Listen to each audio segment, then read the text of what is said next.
오늘 우리 함께 은혜 나누실 말씀은 사사기 9장 46절에서부터 57절의 말씀입니다. 사사기 9장 46절에서부터 57절의 말씀 한 절씩 교독하도록 하겠습니다. 사사기 9장 46절에서부터 57절 말씀 한 절씩 교독합니다. 제가 먼저 읽습니다. 세겜 망대 사람들이 이를 듣고 엘브릿 신당의 보장으로 들어갔더니 사람이 모인 것이 아비멜렉의 들이매 아비멜렉과 그를 쫓은 모든 백성이 살몬산에 오르고 아비멜렉이 손에 도끼를 들고 나무가지를 찢고 그것을 가져 자기 어깨에 메고 쫓은 백성에게 이르되 너희는 나의 행하는 것을 보나니 빨리 나와 같이 행하라 하니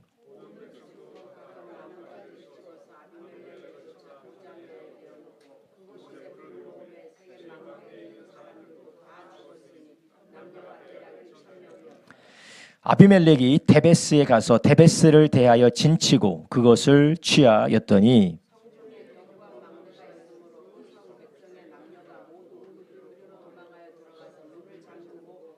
꼭대기로 올라간지라. 아비멜렉이 망대 앞에 이르러서 치며 망대의 문에 가까이 나아가서 그것을 불사르려 하더니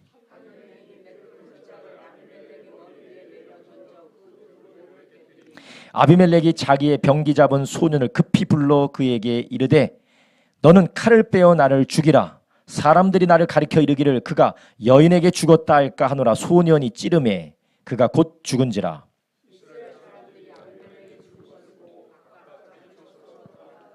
아비멜렉이 그 형제 70인을 죽여 자기 아비에게 행한 악을 하나님이 이와 같이 갚으셨고 여룹바알의 아들 요담의 저주가 그들에게 응하니라. 아멘. 아멘. 오늘 우리가 함께 읽은 성경 말씀 사사기 9장 46절에서 57절의 말씀을 중심으로 저주와 축복의 갈림길, 저주와 축복의 갈림길이라는 제목을 가지고 오늘도 함께 성도님들과 은혜를 나누려고 합니다. 오늘 우리가 읽은 본문은 상당히 분위기가 암울한 분위기입니다. 세겜 사람들도 참혹하게 죽임을 당하고 또 그 사람을 죽이고 살육했던 아비멜렉도 비참하게 최후를 맞이하는 것을 오늘 본문에서는 이야기하고 있습니다. 그래서 오늘 본문에서 아주 주요하게 우리에게 전달하고 있는 것은 두 주체의 멸망이에요. 하나는 세겜 사람의 멸망이고 또 하나는 아비멜렉의 멸망입니다.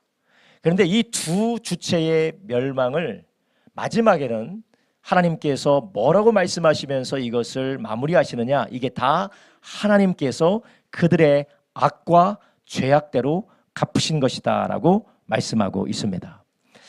우리가 생각할 때는 하나님은 잠잠하시고 하나님의 심판이 아무런 효력이 없는 세상에 우리가 살고 있는 것 같지만, 그리고 우리가 모든 것을 우연으로 그리고 어쩔 수 없는 환경의 결과로 우리가 이야기할 수 있는 것 같지만, 그러나 성경은 이 모든 것들이 바로 하나님의 심판이고 하나님의 진노로 인하여서 그들에게 이런 결과가 이루어졌다라고 말씀하십니다. 여러분, 사람들은 이 세상을 바라보면서 모든 것이 우연이다라고 이야기를 합니다. 그런데 참 재미있는 것은 성경도 우연이다라고 얘기해요. 돈이 많다고 해서 좋은 것도 아니고, 재능이 뛰어나다고 해서 사람들에게 인정받는 것도 아니고, 힘이 강하다고 해서 전쟁에 이기는 것도 아니다. 모든 사람에게 시기와 우연이 임한다라고 성경도 그렇게 말씀하고 있어요. 근데 성경은 그 우연을 그냥 우연, 운, 행운, 속은 재수라고 말하지 않습니다. 그 모든 것이 다 하나님이 다스리고 통치하신다라고 말씀하고 있는 것이에요. 여러분, 우리는 세상을 바라볼 때에 우연과 시기와 행운이 난무하는 세상 가운데서 유행을 바라고 생존을 바라는 그런 가치관으로 살아가지 않습니다. 우리는 하나님이 다스린 세상에서 하나님을 신뢰하고 하나님을 두려워하고 하나님을 의지하는 삶을 살아가는 것이 우리 믿음의 사람들의 삶인 줄 아시기 바랍니다. 그렇기 때문에 때로는 너무나도 터무니없을 정도로 담대하고, 때로는 너무 바보 같을 정도로 경계하고 두려워하는 사람이 바로 하나님의 사람들인 것입니다. 오늘 본문에 나오는 아비멜렉과 세겜 사람들은 그런 사람들과 거리가 멀어요. 하나님을 믿는 사람과 매우 거리가 먼 사람들입니다. 자기 자신의 확신에 차 있고 자기가 지금까지 의지했던 것을 의지하다가 결국 멸망으로 치닫게 되는 것입니다. 바로 오늘 본문에 나오는 이 두 주체의 세겜 사람과 아비멜렉의 멸망을 통하여서 우리는 다시 한번 영적인 경계와 교훈을 받고 하나님의 자녀답게, 하나님의 사람답게 살아가기로 결단하는 저와 여러분 되기를 예수님의 이름으로 축원합니다. 오늘 하나님께서는 본문을 통하여서 저주받은 아비멜렉과 저주받은 세겜 사람들에 대해서 이야기하지만 우리가 오늘 본문을 세세히 우리가 살펴보면 하나님은 몇 번이나 세겜 사람들에게 그리고 몇 번이나 특별히 아비멜렉에게 기회를 주었던 것을 우리는 볼 수가 있습니다. 어떤 면에서 보면 축복과 저주의 갈림길에서 그들은 저주를 택한 것이라고 할 수가 있는 것입니다. 오늘 저는 이 본문을 통하여서 우리는 여전히 이 세상 가운데서 우리는 축복과 저주의 갈림길을 계속해서 우리가 하나님 앞에 살아가고 있는데 어떻게 하면 우리가 축복의 길을 걸어갈 수 있는가? 어떻게 하면 저주의 길을 피하여서 하나님의 복의 사람으로 살아갈 수 있는가? 저는 이 본문을 통하여서 우리 성도님들과 세 가지를 나누려고 합니다. 그 첫 번째가 바로 하나님이 주신 기회를 잡아야 된다는 것이. 한번 따라합니다. 하나님이 주신 기회를 잡아야 합니다. 네. 하나님이 주신 기회를 잡아야 된다는 것이. 어떤 악인도 어떤 불순종하는 사람도 하나님은 그 사람에게 기회를 주십니다. 우리가 생각할 때 하나님은 자기 마음대로 심판하고 자기 마음대로 사람들을 지옥 보내는 것처럼 우리가 오해하는데 그렇지 않습니다. 하나님은 지금도 우리에게 기회를 주십니다. 예수 믿는 사람이나 예수 믿지 않는 사람이나 하나님 앞에 헌신된 사람이나 헌신되지 않은 사람 모두 다 하나님은 그 사람에게 기회를 주시는 것입니다. 우리는 그 기회를 잡아야 되는 것입니다. 오늘 본문에 보면 아비멜렉이 세겜성을 정복하고 그 세겜성을 쑥대밭으로 만들어 소금을 뿌린 다음에 이제 그 세겜성의 유력한 사람들을 진멸시키기 위하여서 그 사람들을 찾아다니는 장면이 나와요.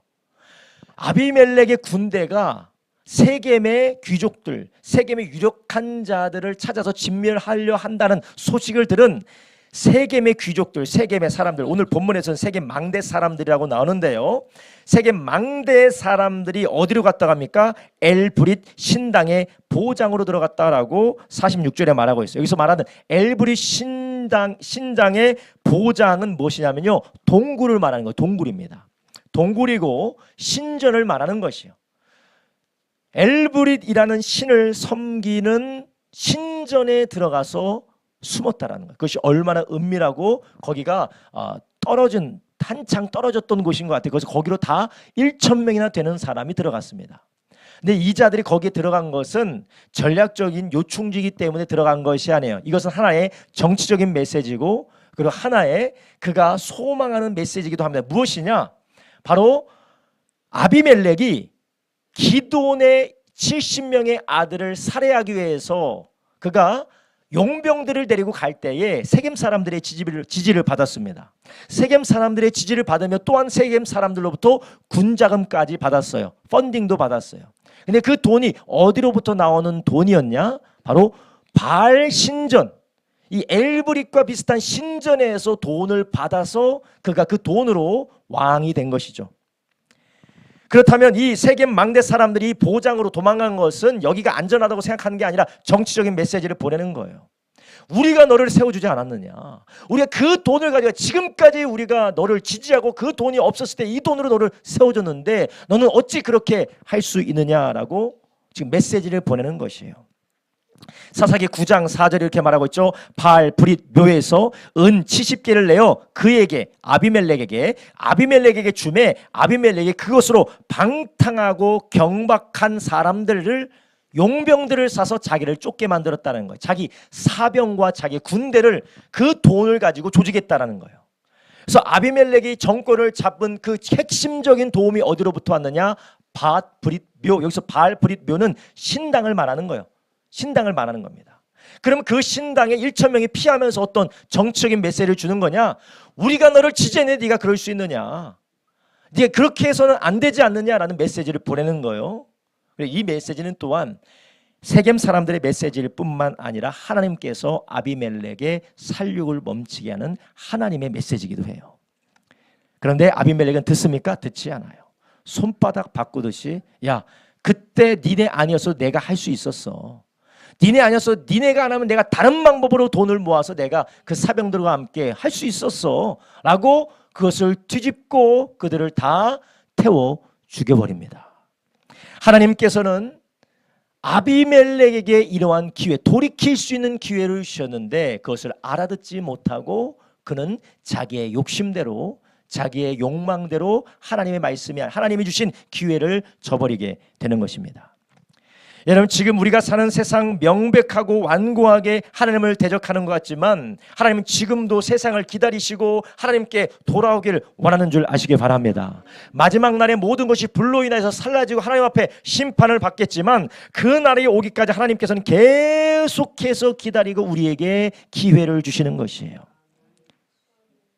하나님의 심판이 미루어지고 있는 이유는 하나님께서 폭군이시기 때문에 심판을 기다리시는 것이 아니라 하나님께서 우리를 사랑하시기 때문에 아직까지 하나님께 돌아오지 않은 사람들을 사랑하셔서 그들을 위하여서 기회를 주시고 계십니다.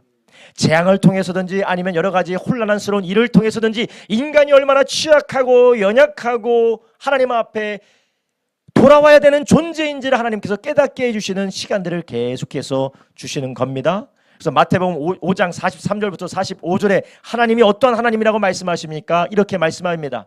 예수님께서 내 이웃을 사랑하고 내 원수를 미워하라 하였다는 것을 너희가 들었으나 나는 너희에게 이르노니, 이거 예수님이 하신 말씀이에요. 나는 너희에게 이르노니 너희 원수를 사랑하며 너희를 핍박하는 자를 위하여서 기도하라. 5절에 이렇게 말합니다. 이렇게 한즉 하늘에 계신 너희 아버지의 아들이 되리니 이는 하나님이 그 해를 악인과 선인에게 비추게 하시며 비를 의로운 자와 불의한 자에게 내리우심이니라. 하나님은 계속해서 기다리신다라는 것, 비를 내리시고 햇빛을 비추시면서 하나님께 돌아올 수 있도록 기회를 주신다라는 것입니다. 베드로후서 3장 9절에서도 이렇게 말씀하고 있습니다. 주의 약속이, 하나님이 심판하신다는 약속이 어떤 에게는 더디다고 생각하겠지만 더딘 것이 아니다. 오직 너희에 대하여서 오래 참으사 아무도 멸망하지 않고 다 회개하기에 이르기를 원하시느니라. 아멘. 하나님은 우리 모두에게 기회를 주시고 또한 성경에서도 하나님께서는 수많은 사람에게 기회를 주신 것은 우리는 잘 알고 있습니다. 심지어는 이따가도 말씀드리겠지만 하나님은 자기를 하나님의 아들 예수 그리스도를 유다에게도 기회를 주셨어요. 내가 주님을 팔겠으면 그래 네가 팔 것이다. 주님이 기회를 주셨어요.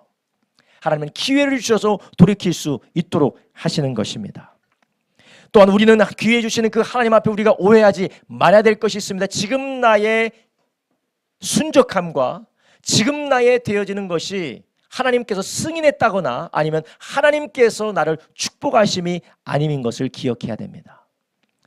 여러분, 우리가 하나님의 말씀에 순종하고 주님의 뜻을 따라 살아가지 않음에도 불구하고 내 고집대로 내 뜻대로 살아가고 있음에도 불구하고 뭔가 잘 된다, 무언가가 뭔가 좀 내 뜻대로 뭔가 되어지는 것 같다, 여러분 그것은 축복이 아닙니다. 차라리 아비멜렉이 세겜 사람과의 전쟁에서 살짝 패배해서 물러났다면 그는 여인의 맷돌에 맞아 죽을 일이 없어요. 그런데 조금 형통했다고 하나님 주신 기회로 다시 한번 기회를 줬는데도 돌이키지 않고 나중에 보면 데베스로 가서 전쟁을 하다가 맷돌에 맞아 죽습니다. 여러분, 하나님은 지금 우리에게 기회를 주시고 계십니다. 저에게도 그렇고 여러분에게도 기회를 주시고 계세요. 제가 지금 아무 일이 없고 그냥 나름대로 형통한 삶을 살고 있다 해서 제가 하나님 앞에 온전하다는 것을 증명해 주지 않습니다. 하나님은 지금도 기다리고 인내하고 하나님께 돌아오길 원하시는 것일 수도 있어요. 여러분, 우리의 삶에 하나님이 기회를 주실 때에 그 기회를 잡으시기를 주님의 이름으로 축원합니다. 아비멜렉은 몇 번이나 하나님께서 아비멜렉에게 기회를 주셨어요. 이따가도 말씀드리겠지만 아비멜렉은 한이 많은 삶을 사람입니다.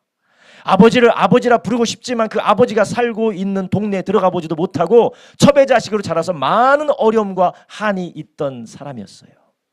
하나님은 그런 한이 있는 사람을 불쌍히 여겼어요. 몇 번이나 기회를 주셨어요. 그러나 그것을 거절하고 또 거절하고 거절한 결과 어떻게 됩니까? 비참한 최후를 맞이하게 되는 것입니다. 여러분, 하나님께서는 지금도 우리에게 기회를 주시고 어떤 기회를 주십니까? 돌이킬 기회를 주시는 거예요. 아비멜렉에게도 돌이킬 기회가 있었고 세겜 사람에게도 돌이킬 기회가 있었습니다. 기드온의 하나님을 배반하고 바알 신에게 돌이켰던 그 죄를 돌이킬 수 있는 그런 기회를 하나님이 계속해서 주셨음에도 불구하고 돌아오지 않아요. 돌아오지 않은 결과 어떻게 됩니까? 모두 다 망하게 되는 것이었고 하나님의 말씀대로 되어지게 됩니다. 여러분, 세상에서 가장 우리를 속이는 것이 무엇이냐? 다음에 하자라는 것이에요.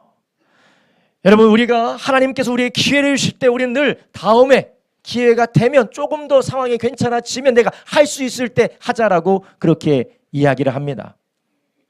주님께서 우리에게 이렇게 말씀하십니다. 고린도후서 6장 2절에 이렇게 말씀하십니다. 가라사대 내가 은혜 베풀 때에 너를 듣고 구원의 날에 너를 도왔다 하였으니 보라 지금은 은혜 받을 만한 때요 보라 지금은 구원의 날이로다. 아멘. 하나님 우리에게 기회를 주셨다는 것은 그 기회를 통하여서 돌이킬 때 나아갈 힘과 할 수 있는 능력도 주신다는 것이에요. 예수님께서 우리에게 예수 믿고 구원받아라, 예수 믿고 죄에서 돌이켜라 하실 때 돌이키면 하나님이 할 수 있는 모든 구원의 축복을 준비한 줄 아시기 바랍니다. 하나님이 기회를 주셨다는 것은 거기서 빨리 돌아오라는 것이에요. 우리가 생각하기엔 내가 너무 멀리 왔어, 더 이상은 못할 것 같아, 내가 여기까지 살았는데 내가 여기까지 했는데 뭐 어디서 무슨 염치가 있다고 무슨 의지할 게 있다고 하나님의 방법으로 돌아가느냐. 여러분, 늦었다고 생각하는 그때가 가장 이른 시간인 줄 믿으시기 바랍니다. 지금이 구원받을 만한 때요 지금이 구원의 날이라는 것이에요. 그래서 심지어는 예수님께서 먼저 된 자가 나중되고 나중된 자가 먼저 된다고 말씀하셨어요. 누구든지 하나님의 말씀을 듣고 그 즉시로 회개하여 돌이키는 자는 하나님이 그를 위해서 예비한 것이 있다라는 것이에요. 주님께서 뭐라고 하셨습니까? 감당할 수 없는 인들은 내가 너에게 주지 않는다. 누구든 내 음성을 듣고 시험 가운데 혹은 어려울 때 돌이키기만 하면 내가 감당할 수 있는 길을 열어주고 피할 길도 주겠다라고 하신 것이에요. 아비멜렉이 아무리 내가 정치적으로 내가 통치행위 가운데서 너무나도 내가 실수해서 지금 돌이킨다 할지라도 오히려 나에 대한 명성이 타격이 클 거라고 생각했겠지만 그러나 돌이켰다면 그가 사는 길이었다라는 것이에요. 여러분, 우리는 하나님 주신 기회를 오늘 잡으시기를, 이날 잡으시기를 주님의 이름으로 축원합니다. 두 번째로 오늘 본문은 또한 우리에게 무엇을 들려주고 있습니까? 우리는 말씀을 기억하고 순종해야 된다라는 것이에요. 지금 아비멜렉이 불을 쏴 질르면서 신당 안에, 신전 안에 들어있는 1,000명을 죽이면서 그의 머릿속에는 스쳐 지나가는 것이 반드시 있었을 것입니다. 그게 무엇입니까? 요담의 저주였어요. 요담이 하나님의 영에 의지해서 선포한 저주였습니다. 그 저주가 무엇이었습니까? 사사기 19장 19절부터 20절에 이렇게 말하고 있습니다. 만일 너희가 오늘날 여룻바알과 그 집을 대접한 것이 진실과 의로움이면 너희가 아비멜렉을 인하여 즐길 것이요 아비멜렉도 너희를 인하여 즐기려니와 그렇지 아니하면 아비멜렉에서 뭐가 나온다고요? 불이 나와서 세겜 사람들과 밀로 족속을 살을 것이요. 불이 나와서 살을 것이다라는 그 하나님의 말씀을 그가 기억해야 되는 거예요. 그 말씀을 기억했을까요? 안 했을까요? 했죠, 당연히. 그 말씀을 충격적으로 들었던 사람이 아비멜렉인데 들었죠. 근데 듣기만 하고 그는 행하지 않았습니다. 여러분, 우리가 하나님의 말씀을 받을 때, 기도하면서 성령의 감동을 받을 때 우리에게 하나님께서 주시는 아차 싶은 마음, 아, 하나님의 뜻이 이것이구나, 하나님이 기뻐하신 것이 이것이구나 우리가 깨닫기는 하지만 그렇게 불순종한다면, 순종하지 않는다면 그것은 아무 소용이 없다라는 것이에요. 하나님은 기회를 주시고 그 기회를 통하여 하나님은 반드시 말씀하시기 때문에 그렇습니다. 하나님은 아비멜렉이 그 말씀을 기억하고 돌이키기를 원하셨을 것이요. 그러나 그렇게 아비멜렉은 하지 않습니다. 하나님은 하나님의 사람들에게, 그리고 또한 하나님께서 심판하시기 전에 어떤 악인이라든지 하나님은 반드시 말씀을 허락하세요. 그래서 예수님께서도 베드로가 예수님을 3번 부인하기 전에 그가 그런 일이 있을 것이라고 예수님께서는 뭐라고 하셨습니까? 말씀하셨어요. 미리 말씀하셨어요. 마태복음 26장 73절부터 75절에 이렇게 말씀하셨어요. 베드로에게 이르되 너도 진실로 그 당이라 내 말소리가 너를 표명한다 하거늘 저가 저주하여 맹세하여 가로되 내가 그 사람을 알지 못하노라 하니 닭이 곧 울더라. 이에 베드로가 예수의 말씀에 닭 울기 전에 내가 3번 나를 부인하라 하심이 생각나서 밖에 나가서 심히 통곡하니라. 아멘.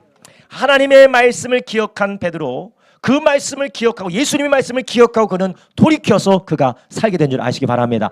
그렇지만 유다는 어떻게 됐어요? 네가 날 팔 것이다. 예수님, 제가 파는 거 맞습니까? 그래, 네가 말하였도다. 네가 하려는 일을 해라. 예수님이 분명히 유다에게 네가 나를 팔 것이다 말씀하셨습니다. 그리고 그가 예수님을 팔고 예수님이 죽으시는 것을 보고 그가 양심의 가책이 느꼈을 때에 그 말씀이 생각나는데 그 말씀 앞에 돌이키고 회개하는 것이 아니라 오히려 자기가 스스로 목숨을 끊어버리게 됩니다. 여러분, 우리는 하나님이 주시는 이 모든 기회 가운데서 돌이켜서 그 기회를 잡기를 주님의 이름으로 축원합니다. 근데 어떻게 하나님께서 우리에게 그 기회를 잡게 하시느냐? 바로 하나님은 말씀을 듣게 하시고 기억하게 하시고 순종하도록 우리를 이끄신다라는 것이에요. 아무리 들어도 그것을 우리가 순종하지 않으면 그것에 우리 앞에 우리의 삶을 내려놓지 않으면 그것은 우리와 아무 소용이 없습니다. 그래서 요한 계시록 1장 3절에 하나님께서 요한에게 뭐라고 말씀하셨느냐? 이 예언의 말씀을 읽는 자와 듣는 자와 그 가운데 기록한 것을 지키는 자들에게 복이 있나니. 할렐루야. 말씀을 읽고 들을 뿐만 아니라 지키고 행하는 자가 복이 있다라는 것이요.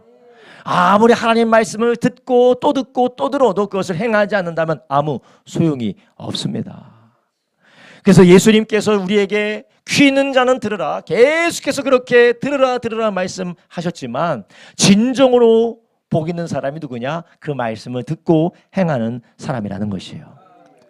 저를 비롯하여 우리 모든 성도님들, 우리가 하나님의 말씀을 들을 때에 그냥 지적인 유의의 수준에서 받아들이는 것이 아니라 하나님 뭐 그렇게 말씀하실 수도 있겠지만 내 일상생활의 실전에서는 다른 거니까 그냥 참고만 하고 그냥 살아야지, 그렇게 살으셔는 안 됩니다. 하나님께서 분명히 요담을 통하여서 아비멜렉에게 말씀을 주셨지만 그는 참고만 했어요. 그리고 자기 마음대로 살았습니다. 결국 어떻게 됐습니까? 비참하게 최후를 맞이하게 되는 것입니다. 바라는 우리 모든 성도님들이 하나님의 말씀을 참고하는, 그냥 내 이론과 나의 가치관에 그냥 참고 서적, 참고 문헌 수준으로 우리가 그것을 고려하는 것이 아니라 하나님의 말씀을 진리로 순종하는 저와 여러분 되길 주님의 이름으로 축원합니다. 여러분, 저와 여러분의 삶을 가장 강력하게 이끌어가는 원동력과 가르침이 무엇입니까? 여러분의 생각입니까? 여러분의 생각에 영향을 미치는 무언가입니까? 아니면 진리의 하나님의 말씀입니까? 하나님의 말씀은 우리를 괴롭히고 우리를 힘들고 어렵게 하는 것이 아니라 우리에게 기회를 줘서 살리는 것인 줄 아시기 바랍니다. 그래서 마태복음 7장 24절부터 27절에 이렇게 말씀하시죠. 누구든지 나의 이 말을 듣고 행하는 자는 어떤 사람이라고요? 반석 위에 집을 지은 지혜로운 사람과 같다. 아멘. 여러분, 신앙생활의 연조가 중요한 것이 아닙니다. 내가 신앙생활을 몇 년 했다 별로 중요하지 않아요. 내가 신앙생활을 몇 년 했든지 그 들은 말씀대로 내가 순종하고 따라가느냐, 아니면 그냥 듣는 거 그냥 다 그게 그렇지 뭐 이거 들은 소리지 항상 듣는 소리지 하면서 말씀과 상관없이 나는 내 멋대로 내 생각대로 살아간다면 전혀 하나님과 나와의 쌓여지는 것이 없어요. 그래서 그 결과 어떻게 됩니까? 반석에 지은 사람이 아니라 모래 위에 지은 사람과 같다라는 거예요. 25절에 이렇게 말합니다. 비가 내리고 창수가 나고 바람이 불어 그 집에 부딪히되 무너지지 아니하나 이는 주초를 반석 위에 놓은 연고요 나의 이 말을 듣고 행치 아니하는 자는 그 집을 모래 위에 지은 어리석은 사람 같으리니 비가 내리고 창수가 나고 바람이 불어 그 집에 부딪힘에 무너져 그 무너짐이 심하니라. 아멘. 예, 우리가 무너져야 되겠습니까? 여러분, 아비멜렉이 여인의 맷돌로 머리가 깨질 줄 알았겠습니까? 여러분, 저를 비롯한 우리 모든 하나님 앞에 우리는 그분의 말씀 앞에 견고히 경계하면서 서시기를 주님의 이름으로 축원합니다. 저도 이 말씀을 준비하면서 마음이 섬뜩해요. 저는 하나님이 저에게 무엇을 말씀하시는지 저는 알기 때문에 그렇습니다. 하나님께서 저에 대해서 계속해서 감화하시고 감동하는 부분이 무엇인지 저는 알기 때문에 그래요. 야, 내가 하나님 앞에 다시 한번 겸비해야겠구나. 내가 하나님 앞에 돌이켜야 되겠구나. 여러분, 때가 이르기 전에, 더 이상 늦기 전에 돌이키는 저와 여러분, 말씀을 듣는 대로 행하는 저와 여러분 되기를 예수님의 이름으로 축원합니다. 하나님은 우리를 무너뜨기를 원하시는 분이 아니에요. 무너뜨리길 원하시는 분이 아닙니다. 그럴 거면 우리를 구원도 안 하셨을 것입니다. 하나님께서 계속해서 우리에게 경고와 기회를 주시는 이유가 무엇입니까? 우리에게 더 좋은 삶으로 이끌기를 원하는 하나님의 축복이에요.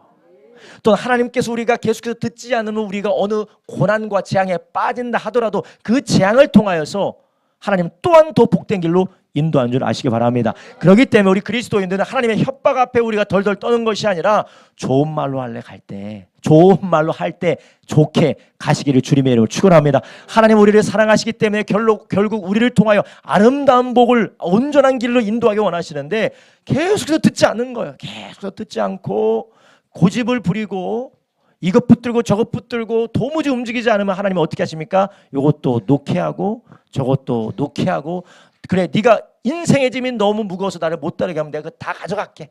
다 가져갈게. 네 몸만 딱 남도록 내가 가져갈게. 근데 우리 긴 영혼의 관점에서 보면 주님을 따르는 게 복이기 때문에 하나님이 그렇게 하신다라는 것이에요. 이를 우리는 어떻게 해야 되겠습니까? 주님이 우리에게 사랑의 음성으로, 주님께서 우리의 격려의 음성으로, 주님께서 우리에게 축복의 말씀을 우리 이끌어 가실 때에 우리가 기쁨으로 따라가길 예수님의 이름으로 축원합니다. 히브리서에 말씀하세요. 하나님은 우리의 아버지시기 때문에 부모가 자녀를 징계함 같이 하나님께서 우리를 징계하신다라는 것이에요. 저는 바라게 우리 성도님들이 늘 주일날마다 주시는 말씀을 통해서 하나님의 사람들과 목양자를 통해서 주시는 권면을 통하여서 돌아가지 않고 괴로움 당하지 않고 하나님 주시는 복 가운데 복되게 살아가게 되시기를 주님의 이름으로 축원합니다. 저도 마찬가지예요. 저도 주변에 있는 목사님들로부터 성도님들로부터 영적인 피드백을 받을 때가 많아요. 근데 그 피드백을 받을 때 제가 무슨 알지도 못하면서 아무것도 모르면서 이러쿵 저러쿵 하네. 그러면 저도 한 번에 훅 가는 겁니다. 이제 훅 가는 거예요.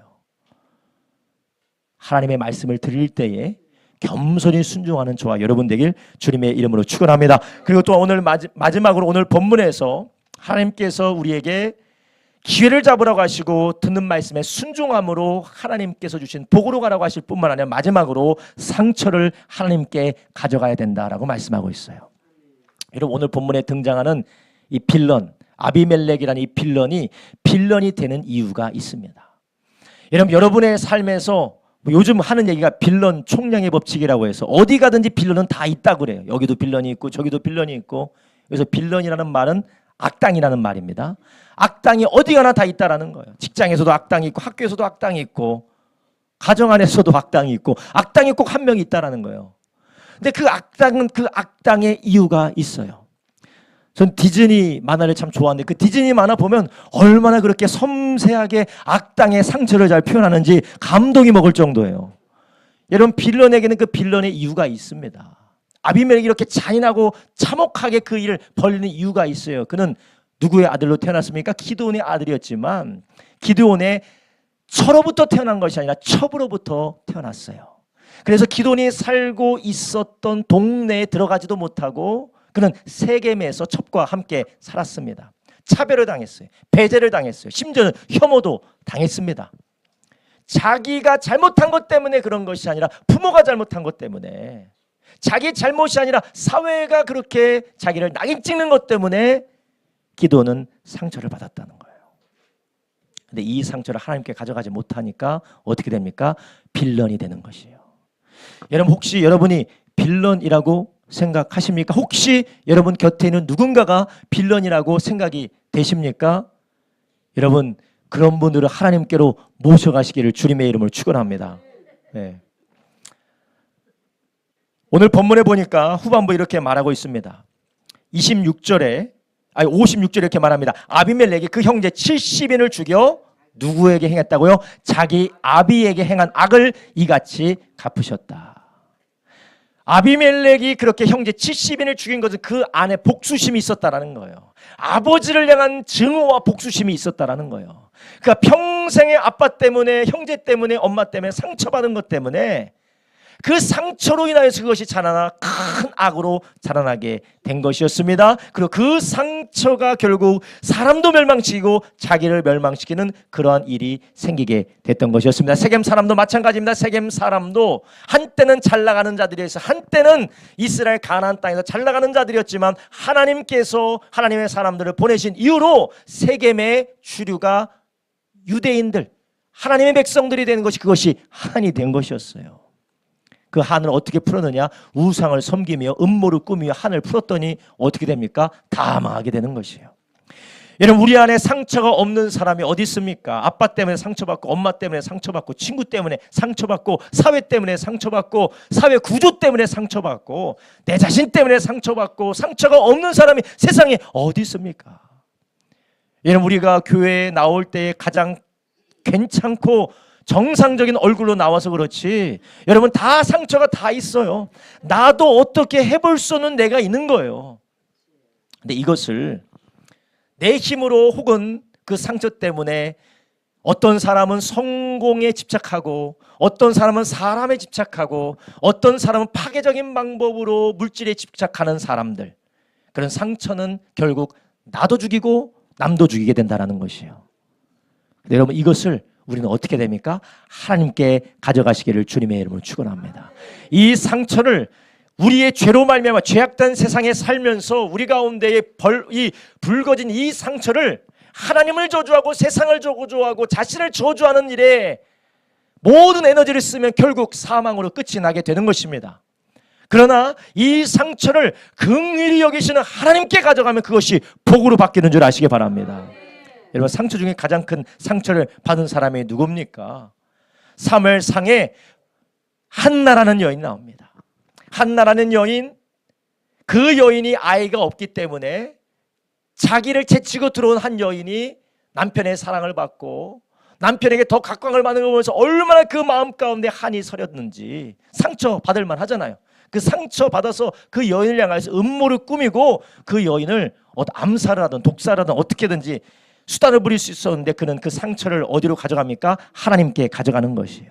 사무엘상 1장 12절부터 18절 이렇게 말합니다. 그가 여호와 앞에 오래 기도하는 동안에 엘리가 그 입을 주목한즉 한나가 속으로 말하매 입술만 동하고 음성은 들리지 아니하므로 엘리는 그가 취한 줄로 생각한지라. 엘리가 그에게 이르되 야 네가 언제까지 취하 있겠느냐? 포도주를 끊으라. 한나가 대답하여 가로되 나의 주여 그렇지 아니합니다. 나는 마음이 슬픈 여자라. 포도주나 독주를 마신 것이 아니요 여호와 앞에 나의 심정을 토한 것 뿐이오니. 할렐루야. 우리 안에 상처가 있습니다. 괴로움이 있어요. 남들에게 무시받고, 남들에게 속임당하고, 배제받고, 차별받고, 정말 서럽고 고통받는 일이 각자가 다 있습니다. 근데 그것을 가지고 우리가 하나님 앞에 나가지 않으면 그것이 우리를 파괴하는 거예요. 우리의 가정을 파괴합니다. 우리의 관계를 파괴합니다. 인생을 파괴합니다. 그 파괴된 인생 가운데 나의 육신도 파괴합니다. 그런데 한나는 그것을 가지고 나의 주 여호와 하나님 앞에 가져간 것이었어요. 하나님 앞에 가져갔더니 하나님께서 뭐라고 하십니까? 17절에 엘리 자상을 통해서 뭐라고 하십니까? 엘리가 대답하여 가로되 평안히 가라. 이스라엘 하나님이 너의 기도하에 구한 것을 허락하시기를 원하노라. 할렐루야. 그의 상처가, 그의 한이 나중에는 이스라엘을 새롭게 하는 사무엘이라는 선지자를 낳게 하는 사명으로 바뀌었던 것이었어요. 화가 복으로 바뀌었습니다. 이 상처를, 이 원통함을 하나님께 가져가니까 남도 죽이고 나를 죽일 상처를 하나님께 가져가니까 나도 살고 남도 살더라는 것이에요. 이 민족이 살더라는 것입니다. 여러분, 우리 안에 상처가 많이 있어요. 말할 수 없는 상처가 너무 많아요. 왜 그렇습니까? 우리가 이런 깨어진 죄악으로 인하여서 부셔져 버린 세상에 우리가 살고 있기 때문에 그렇습니다. 여러분, 하나님께서 귀하게 쓰신 왕 다윗 왕을 아십니까? 그 다윗 왕이 물론 유력한 집안에서 자랐지만 그는 부모에게 상처를 많이 받은 사람이에요. 그래서 다윗은 부모에게 상처를 많이 받았어요. 많은 형제들 가운데 뛰어난 형제들, 정말 부모의 사랑을 많이 받는 형제들 가운데서 막내로 태어나서 부모로부터 상처를 많이 받은 사람입니다. 애정 결핍이 있는 사람입니다. 그러나 그가 하나님 앞에 그 상처를 가지고 가니까 하나님은 그를 위대한 왕으로 쓰신 줄 아시기 바랍니다. 시편 27편 10절부터 11절에 보니까 다윗이 고백한 찬송에 이런 찬송이 있습니다. 내 부모는 나를 버렸으나 여호와는 나를 영접하시리다. 여호와여 주의 길로 나를 가르치시고 내 원수를 인하여 평탄한 길로 인도하소서. 아멘. 그가 부모로부터 상처받고 괴로움받아 거의 집에서 버림받다시피 한 들판으로 나가서 양들을 치는 동안 그는 그 상처받은 마음을 하나님 앞에 찬송하며 기도하며 주님을 바라보며 그의 마음이 치료받았던 것이었어요. 그때 그 상처가 상처받은 자를 돌보는 왕으로 그를 사명으로 인도하였던 것이었어요. 사랑하는 여러분, 이 아비멜렉과 같이 상처받고 한으로 똘똘 뭉친 분이 계시다면, 물론 아닌 사람이 어디 있겠습니까마는 그런 분이 계시다면 그것을 하나님께로 가져가시기를 주님의 이름으로 축원합니다.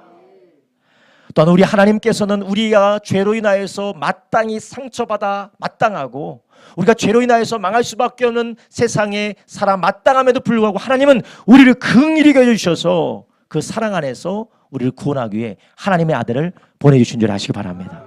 그래서 하나님의 아들 예수 그리스도께서 이 땅에 오셔서 하신 일이 무엇입니까? 우리와 동일한 육체를 입고 우리가 동일한 삶을 사시되 죄짓지 아니하시고 우리가 받아야 될 모든 상처를 대신 받으시고 대신 우리를 위해서 죽으신 분인 줄 아시기 바랍니다.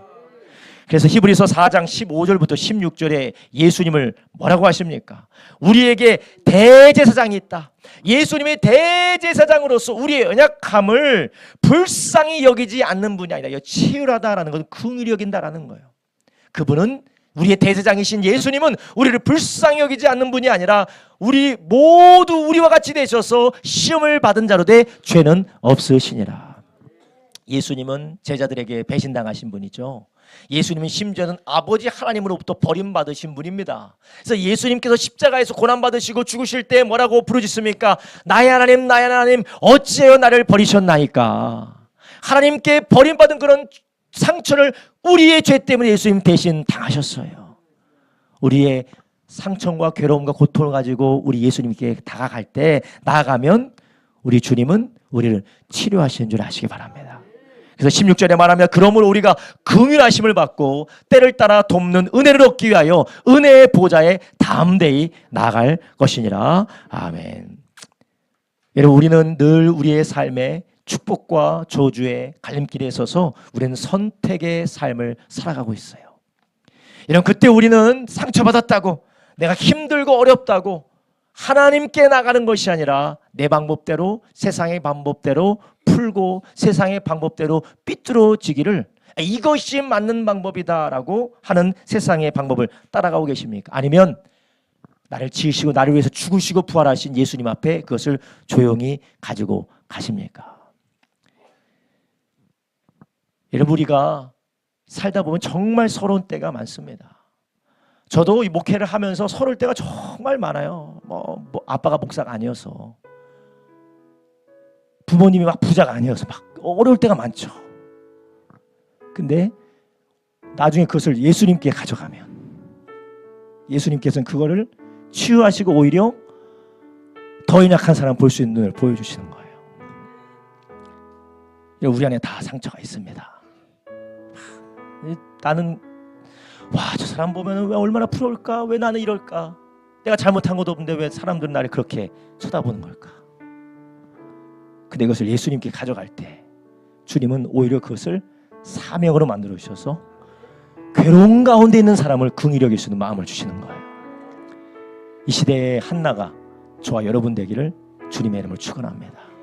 이 시대에 하나님의 사람 다윗처럼 내 부모에게는 버림받았지만 하나님은 나를 영접하셨습니다 라고 하는 그 하나님의 마음을 가지고 그 안에서 주님 앞에 일어서는 저와 여러분 되기를 주님의 이름으로 축원합니다.